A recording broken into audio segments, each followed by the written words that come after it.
সম্মানিত আশিকে রাসূলের, আমরা একটা তাফসিরে 2 দিন ধরে লিখতেছি।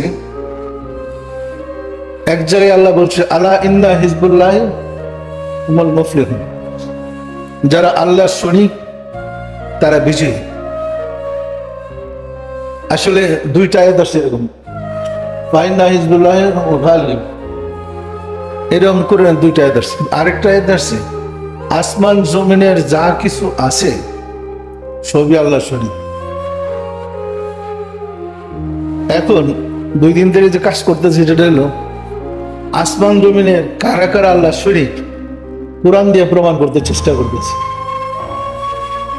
সেটা হচ্ছে জলোচ্ছ্বাস, ভূমিকম্প, অগ্নিবৃষ্টি, অনাবৃষ্টি, এইগুলা আল্লাহর নির্দেশে কাজ করে না করে না।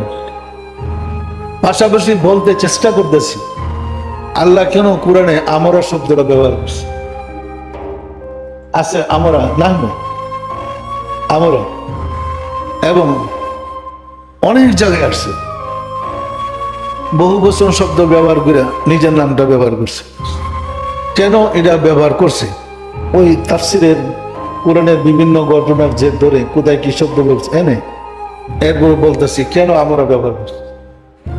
যেমন প্রধানমন্ত্রী কিছু কথা বলে আমাদের সরকার, কি বলে? আমার সরকার বলে আমাদের সরকার। আল্লাহর প্রশাসন আছে, যে প্রশাসনের সৈনিক মোমেনগণ এবং ফেরেশতাগণ। আসমানের সৈনিক হলো ফেরেশতাগণ, আর জমিনের সৈনিক হলো মোমেনগণ, আল্লাহওয়ালাগণ। পরিষ্কার, তাদের উপরই আল্লাহর সৃষ্টি জগৎ পরিচালনার দায়িত্ব থাকে। যেমন স্বরাষ্ট্র মন্ত্রণালয়ের আন্ডারে পুলিশ ডিপার্টমেন্ট, বর্ডার ফোর্স এরা থাকে। স্বরাষ্ট্র মন্ত্রণালয়ের নির্দেশেই পুরা প্রশাসন পরিচালিত হয়। ডিফেন্স মিনিস্ট্রির আন্ডারে সেনাবাহিনী থাকে, তাদের নির্দেশেই পরিচালিত হয়। সত্য না মিথ্যা বলেন?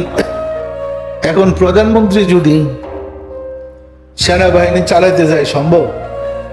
সে পিটি প্যারেড করে দিতে পারবো? সুতরাং ট্রেনিংপ্রাপ্ত সৈনিক আল্লাহর আছে, যাদের নির্দেশে আকাশ বৃষ্টি নাজিল করে, অগ্নিবৃষ্টি বর্ষণ করে, যাদের নির্দেশে জলোচ্ছ্বাস হয়, যাদের নির্দেশে ভূমিকম্প হয়, এরা আল্লাহর সৈনিক।